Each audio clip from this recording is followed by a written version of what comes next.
What is up, everybody? It's Fortius here today, and I'm going to be talking about the LLQP exam and how I passed it on my first try.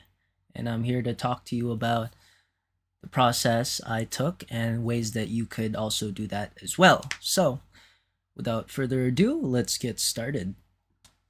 As you can see here, just to talk about it real quick, the LLQP exam, Life License Qualification Program.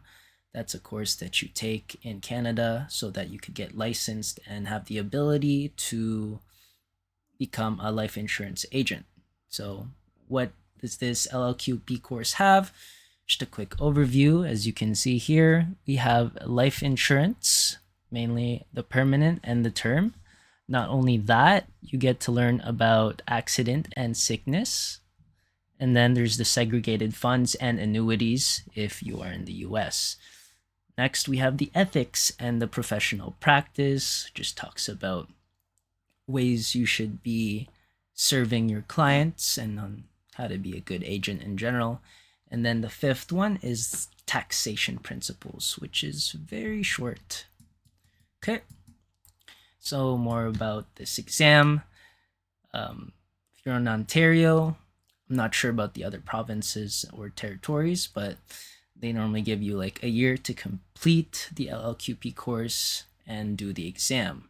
So just the main skills that you would need, especially if you do this course online, which I did, you would need time management, commitment towards it, and make sure you reduce the distractions around you.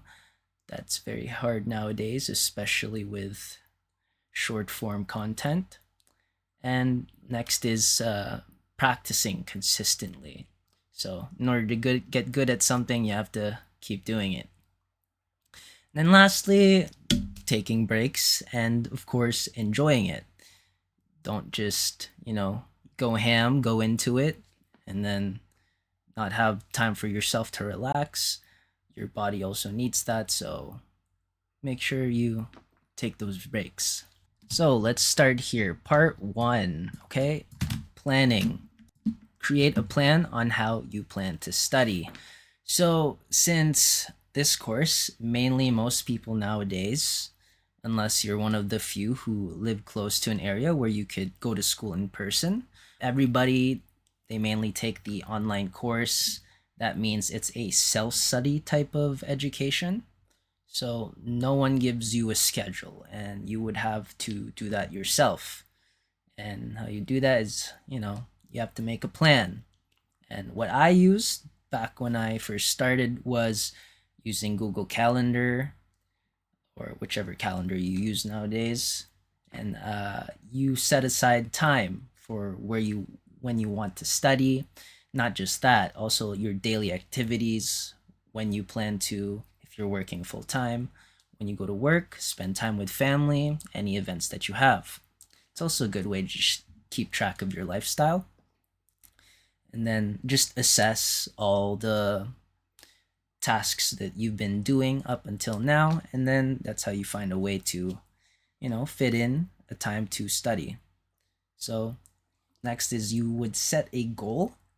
So you would have, let's say, a module or a course subject that would be, let's say, life insurance. You would have to read that textbook and then answer questions about that textbook that you read. So that's your main goal. You want to split that into micro goals and make sure you take steps toward just achieving that tiny goal first, and you don't have to worry about the main goal. As long as you have that there, you can forget about it as long as you have those micro goals to focus on. I have here on number 2 is familiarizing yourself with the software or the website that you're using. So what I'd normally do is you skim through it, play around all the buttons, what it has, find out all the things that it provides. As for me, when I did mine, I got access to not just the textbooks itself, but check if you're able to print it out, download a separate copy. So if your internet ever goes out, then you can just load it into your offline folders put on your phone, take it with you wherever you go, especially if you've traveled. For me, what I like about studying at your own time is I was able to not just also work full time at a separate job, but I was also able to go on vacation, travel somewhere with my friends, and then, set aside time to study wherever you are. Okay. So, yeah, there's the tools and the materials. Um, Mine had videos, flashcards, mock exams, all that type of stuff. So, there are times where one's more convenient than the other, or there's times where you just need to pick something else and then stick with it. Pick what's good for you. So if you're an auditory learner, then you probably listen to audiobooks. But me, I'm not that big on text. I mainly listen to the audio, but text it's good as well. But for me, I just skimmed it, so that's how I went with that. The next one that's very good is to have an accountability partner. So, an example would be your mentor or your upline. Because if you got into this industry, you would need a sponsor unless you came from a college, you already took your degree, and then you decided to come here. But your agency should provide someone who can help you out. Basically, they can train you. So if you have any questions, you can also ask them because they're more experienced. Another one is your close family and your friends. You can talk to them about it, tell them what you're doing, and then, set something up. It's different for everybody. One could be telling them a deadline that you're going to achieve, and then you could create a reward system for when you achieve that. And I have an example.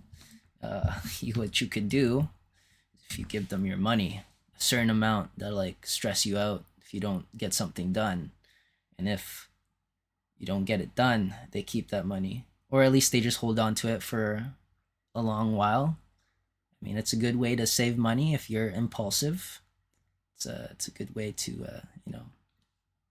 have control. And then also, yeah, just having a reward. I put here Ferrero Rochers. That's my weakness. I don't know that all the Ferreros, they're just so good to me. That's a weakness of mine.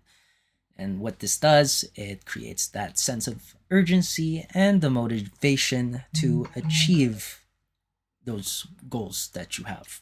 Right, number 4. Don't actually rely on motivation. So set the most simple tasks first.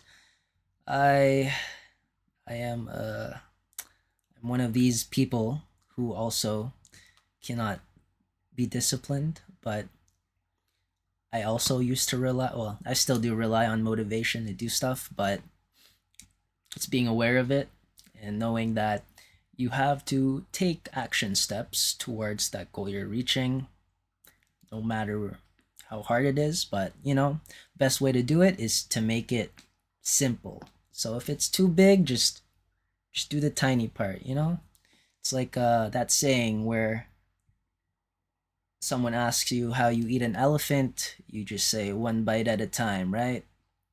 I forgot who said that, but you know, that's that's how you mainly tackle goals.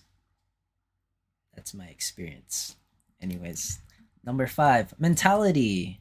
So, welcome to the 21st century. There's a lot of distractions, and our future, it's very predictable. Unless you guys know someone who can predict the future, then feel free to let me know. I want to talk to that person. But, anyways, you just want to be mindful. Remember, there's a lot of certain circumstances that could happen to you in life, and that could prevent you from doing the tasks that you told yourself you would do. For me, I'm normally a guy who says yes a lot. I need to learn how to say no more. But if people ask for favors, I just say yes right away, and then I forget about my own responsibilities or something. It's like that saying where people would rather take care of their pets then take care of themselves. I heard it was a saying, and I think it's true. So, at least for me. Okay. Next, focus on the steps you take and don't worry about the other tasks. Like I was saying earlier about the elephant, or even let's say Rome. Rome wasn't built in a day. I'm pretty sure that's a common thing. So, yeah, just think about that brick you're putting on top of another brick instead of the bigger picture. That's all it is. Okay, let's go to part 2. I was thinking of drawing, but I realized my drawing is really bad. So now I just use the keyboard and the mouse.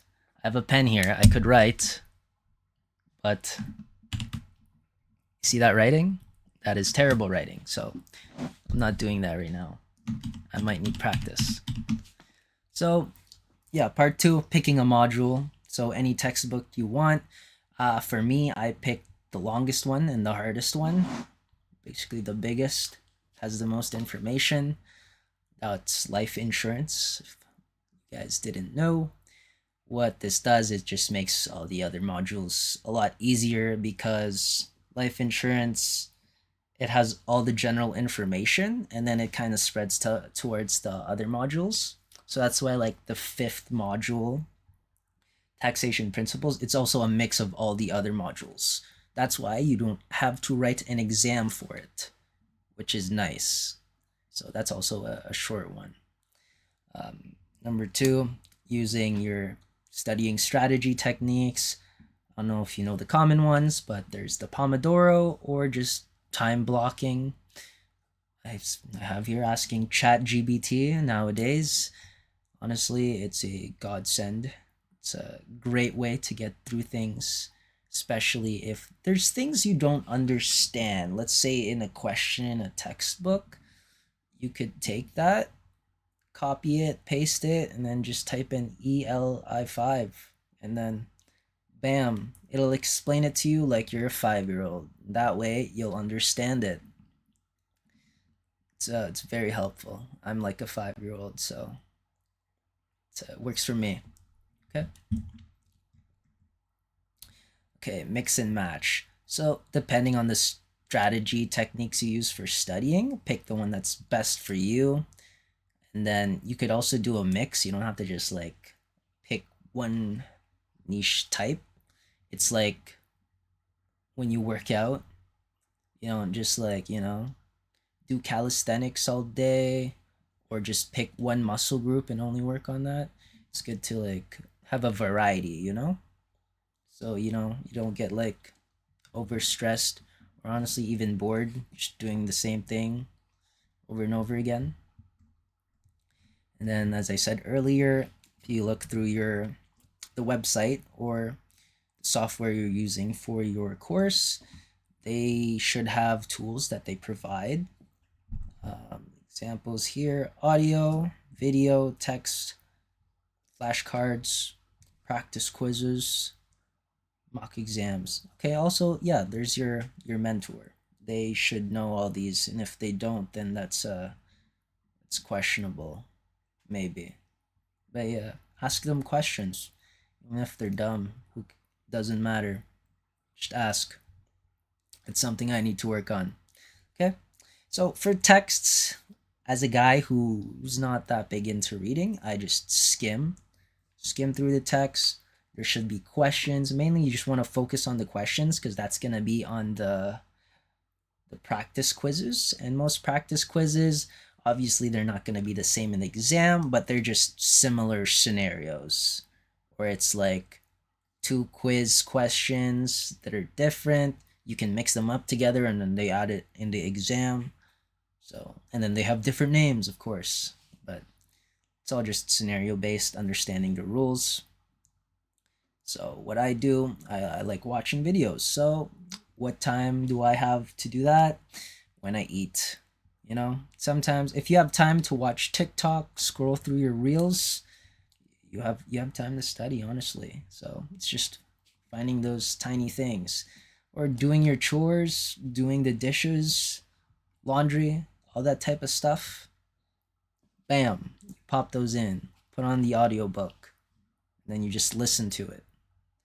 And then obviously multitasking, it's not like the best thing to do, so you don't like gather all the information, so you just have to just keep repeating it until it clicks. You get an understanding, and then if you go through a quiz, it comes to you. So I have here blind take the quizzes and exams, review them and refer to your textbook. So mainly before you even just like start actually reading or listening to the audiobooks or watching the videos, just go straight into the quizzes, take them so you get an idea of what like the questions will be about, all the scenarios, and try to answer them. Don't just like go quickly. Use like your intuition. And then the fact that you're thinking, it like moves your brain, gets your gears cranking, and then it puts you in a situation where you'll remember it. Okay? So then when you go back to reading, you start to like, oh, I kind of get this. So this is why I couldn't get that answer right on the quiz. But also, if you check the quiz, you can check how much you got wrong, and then just go straight to the reference on that question and check it on the textbook. Make sure you also check what you get right, because sometimes you might accidentally get it right, not know why you got it right. But if you got it right, then be sure that you're confident that you understand the concept, and then move on from there. And yeah, keep retaking the quizzes and the exams, and just focus on the wrong answers that you've gotten.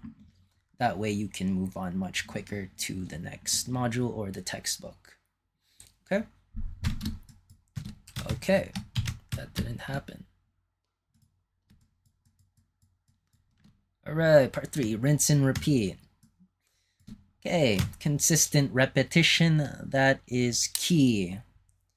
I once heard from my mentor, well, I was in co-op in high school. I worked at a restaurant, and I had to do baking stuff. And when you have to create a dish or a type of bread, I forgot the dough, but my chef would always say that consistency is key, because if you're not consistent with the food that you're serving others, you might get bad reviews and you might not get them again. So make sure you make something good and stay consistent with it.